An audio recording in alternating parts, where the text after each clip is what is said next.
ফলে এই জায়গায় দাঁড়িয়ে একটা অ্যাবসকন্ডাক্ট ব্যক্তির বিরুদ্ধে এরকম চার্জ ফ্রেম করে সেই ঘটনার রায় দেওয়া, অন্তত এরকম একটা প্রাক্তন প্রধানমন্ত্রীর বিরুদ্ধে, সেটা কতটা বৈধ তা নিয়ে কিন্তু ইতিমধ্যে প্রশ্ন তুলতে শুরু করছেন তার পুত্র জয়। ফলে এই জায়গায় দাঁড়িয়ে সাজিব ওয়াজেদ জয়েরও এই একই হুমকি যে আওয়ামী লীগ আরও শক্ত আকারে ফিরবে।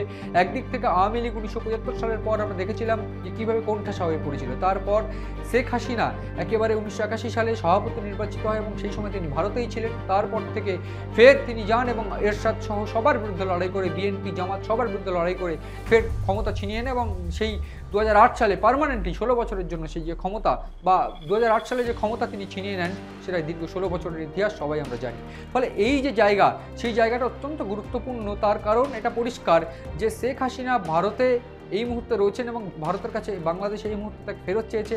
একদিক থেকে কূটনৈতিক চাপ দেওয়া হয়েছে, যদিও ভারতের তরফ থেকে এই মুহূর্তে দাঁড়িয়ে কোনো একেবারে ক্লিয়ার স্টেটমেন্ট না থাকলেও এইটা পরিষ্কার করে দেওয়া হয়েছে, বা একটা ছোট্ট নোটে এইটা পরিষ্কার করে দেওয়া হয়েছে, বাংলাদেশের সাধারণ মানুষের কথা চিন্তা করে যেটা ঠিক মনে হবে সেইটাই করা হবে। ফলে এইখানে দাঁড়িয়ে তাকে ফেরত দেওয়া হবে কিনা সেই বিষয়ে কিন্তু একটা প্রশ্ন বা জলঘোলা থাকছেই। যদিও বিশেষজ্ঞ মহলের মত যে এখনই তাকে ফেরানো হবে কিনা তা নিয়ে কোনো সিদ্ধান্ত হয়নি, এবং সেদিক থেকে প্রাথমিকভাবে যেটা মনে করা হচ্ছে তাকে হয়তো ফেরানো হবে না। তার কারণ ভারত তার পাশেই থাকবে, কারণ বরাবর ভারত তাকে বন্ধু হিসাবেই দেখে এসেছে এবং বন্ধুর মতনই আচরণ পেয়ে এসেছে। ফলে সেই জায়গায় দাঁড়িয়ে ভারত যে বেইমানি করবে না সেইটা ইতিমধ্যে বিশেষজ্ঞরা বুঝতে শুরু করেছেন, এবং সেক্ষেত্রে এই আন্তর্জাতিক ট্রাইব্যুনালের রায়কে দিয়ে যে দাবি, যে বন্দি প্রত্যার্পণ চুক্তি 2013 অনুযায়ী যে দাবি করা হবে, সেইটার তাকে ফেরানোর যে দাবি, সেটাকে নাকচ করে দেওয়ার মতনও ভ্যালিড পয়েন্ট কিন্তু ভারতের কাছে রয়েছে, সেই নিয়েও আমরা আলোচনা করেছি ইতিমধ্যে। ফলে সব মিলিয়ে এটা গুরুত্বপূর্ণ যে ভারত কিন্তু তাকে নাও ফেরাতে পারে। ফলে এই বাংলাদেশ এবং ভারতের যে সম্পর্ক, সেটা যে আরও তলানিতে যাবে সেটাও কিন্তু স্পষ্ট। ফলে এই জায়গায় দাঁড়িয়ে শেখ হাসিনা যে আরও শক্তিশালী আকারে ফিরবে বা শক্তিশালী আকারে ফিরতে চাইছে, এবং সেইটা আওয়ামী লীগের মধ্যে, আওয়ামী লীগের সাধারণ মানুষের মধ্যে যে ইনজেকশন পুশ হয়ে গিয়েছে।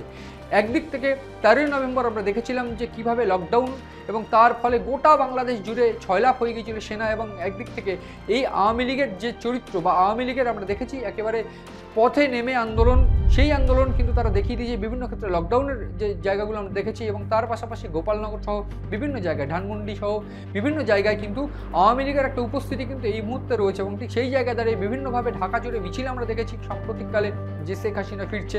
ফলে এই জায়গায় দাঁড়িয়ে শেখ হাসিনা যে এই আগামী নির্বাচনের মধ্যে ফিরবে, সেইটা কিন্তু একটা গুরুত্বপূর্ণ দিক, এবং সেই বিষয়টা যদি কোনোভাবে সমীকরণ বদলে যায়, একদিক থেকে এই সমীকরণ বদলানোর উপায় একটাই, সেক্ষেত্রে এই পাকিস্তানের সঙ্গে জোট করে যারা এই মুহূর্তে দাঁড়িয়ে নির্বাচন করবে ভাবছে, সেই নির্বাচনে যদি কোনোভাবে অংশগ্রহণ করে আওয়ামী লীগ, সেক্ষেত্রে ফেয়ার নির্বাচন হলে কে জেতে সেইটা একটা গুরুত্বপূর্ণ দিক। অন্যদিক থেকে ভারত যদি এই মুহূর্তে সামরিক কোনো পদক্ষেপ নেয়, সেক্ষেত্রে শেখ হাসিনা ফিরবে বলে এই মুহূর্তে মনে করা হচ্ছে। যদিও শেখ হাসিনা পাল্টা বা শেখ হাসিনার তরফ থেকে এই যে হুঁশিয়ারি, সেইখানেই পরিষ্কার করে ভয় পাচ্ছেন বলে দাবি করছেন বিশেষজ্ঞরা, যে মোহাম্মদ ইউনূস যে ভয় পাচ্ছেন এবং তার এই যে বক্তব্য, সেই বক্তব্যকেও দেখানো বন্ধ করার জন্য অনুরোধ করা হয়েছে গোটা বাংলাদেশের সংবাদ মাধ্যমের কাছে। ফলে সব মিলিয়ে এই ইউনূস যে হাসিনাকে ভয় পাচ্ছে সেইটা কিন্তু একদিক থেকে পরিষ্কার, অন্যদিক থেকে এটাও পরিষ্কার যে শেখ হাসিনা কিন্তু এই মুহূর্তে দাঁড়িয়ে একটা ভয়ানক হুঙ্কার দিয়েছেন বাংলাদেশে ফেরার, এবং তা যদি হয় সেক্ষেত্রে